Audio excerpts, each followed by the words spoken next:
Hello, everybody. Welcome back. We are starting a brand new unit today called Equivalent Equations, and we're going to be learning a couple of different things this week. This is a very short unit. It's only going to last us this week, but we're going to be using our adding, subtracting, multiplication, and division skills to figure out how to solve for equivalent equations. First of all, we need to talk about what is an equivalent equation, because these are some really big words that we're talking about, okay?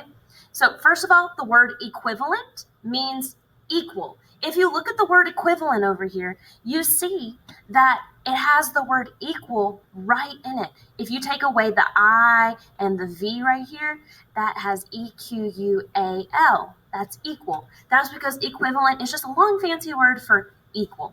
So we're dealing with equal problems today. And then the word equation is a fancy word for problem, like a math problem. So we're solving today for equal math problems. That's what equivalent equations means, equal math problems. So basically what we're trying to do is equal problems to make sure that they are the same on both sides, okay? If we want the equation to be equal, then both sides have to equal the same answer, okay? So for this example right here, we have 6 plus 3 on one side equals 11 minus 2 on the other side. So first let's solve 6 plus 3 and see what that gets us. 6, 7, 8, 9. So I put 9 right here because 9 is the answer for 6 plus 3. Next, we're going to go over to the other side and see if that side also equals 9. 11 take away 2. If I put 11 in my head, I can count backwards 2. 11, 10, 9. And that gets me to 9. So 9 and 9. Both sides equal 9, so they are equivalent. This is an equal equation. This is good to go. We know that this is equal because both sides equal 9. It doesn't matter if you have addition on one side and subtraction on the other side, or multiplication on one side and division on the other side. It doesn't matter as long as both sides equal the right answer. So as we're solving them today, we're going to be solving one side, and then we're going to solve the other side to see if they're equivalent or not equivalent. And we're going to talk about not equivalent next. So we get to non-equivalent or not equivalent. They both mean the same thing.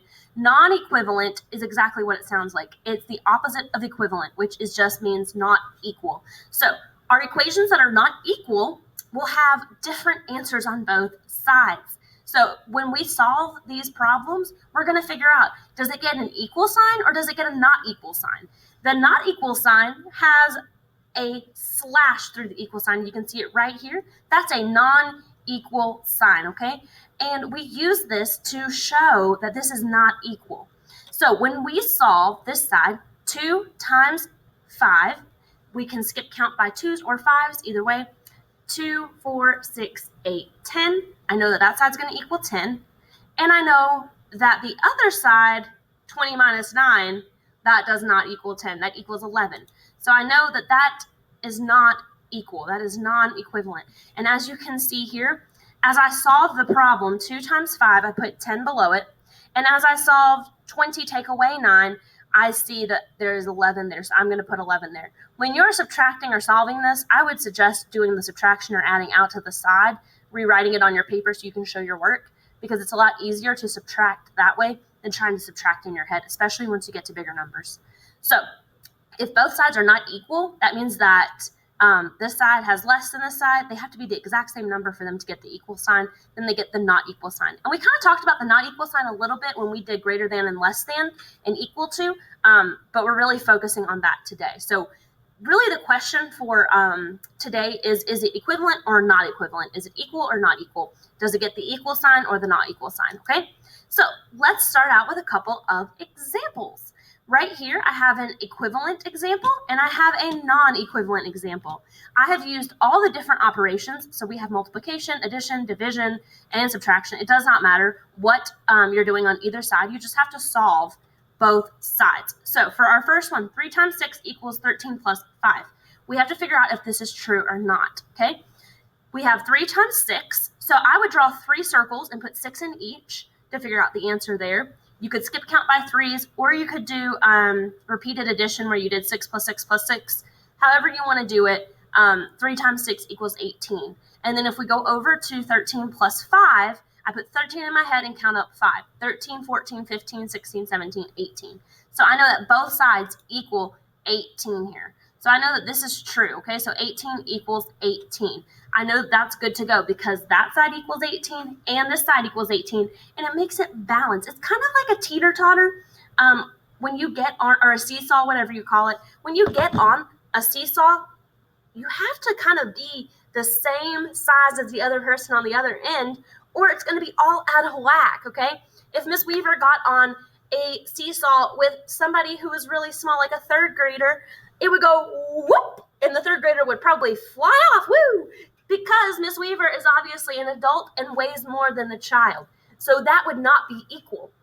It would be equal if another third grader about the same size as this third grader got on and it was balanced. So that's what we're doing today. We're seeing, is it balanced or is it out of whack? And if it's out of whack, then it gets a slash through it. Kind of like when the seesaw goes out of whack, you know how it goes, doing. That's kind of what we're doing with the symbol, okay? It has a line drawn through it like that because that is like the seesaw going, doing, like that, okay? So let's go over to our other problem, our example of non-equivalent equations, and see why is it not equal. So we're going to do 10 divided by 2. What I would do here, since we are dividing, we are sharing, we're going to do equal groups or equal rows. You're going to draw 2 of those and split 10 between that. And if I split 10 between 2 people, we would each get 5. So that side equals 5. And then if I come over here to 17, take away 10, I put 10 in my head, count up to 17. 10, 11, 12, 13, 14, 15, 16, 17. That's 7. So 5 does not equal 7. So I know that that is not true. That is non-equivalent, okay? So this is equivalent over here. This is non-equivalent over here. So today and tomorrow, you're going to be asked, is this equivalent or non-equivalent? And you have to decide. Or it might say, hey, is this true or is this false? Because it might give you a problem that says it is equal, and they might want you to figure out, is this really equal or not? And the way you would do that is by solving both sides and seeing, is it equal or non-equal? Equivalent or non-equivalent?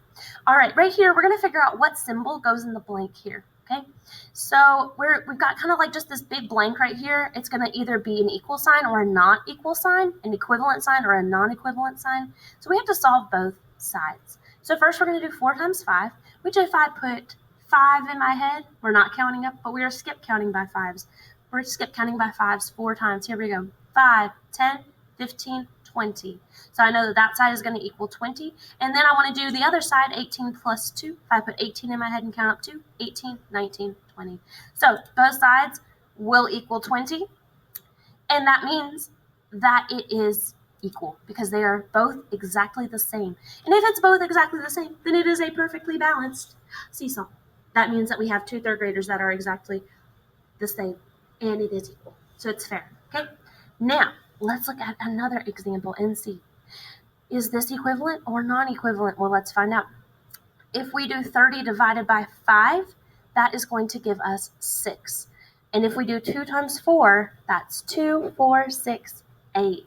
So this side would equal 6, and the other side would equal 8. That means that it's not equal. It means that the 8 goes doing because it weighs more. So it's not equal. So this is going to get a not equal sign. And remember, that's just an equal sign with a slash through it. Okay? It means not equal. So that is the difference between equivalent and non-equivalent equations. And I hope that this video has helped you guys. Let me know if you have any questions. Good luck, guys. Bye.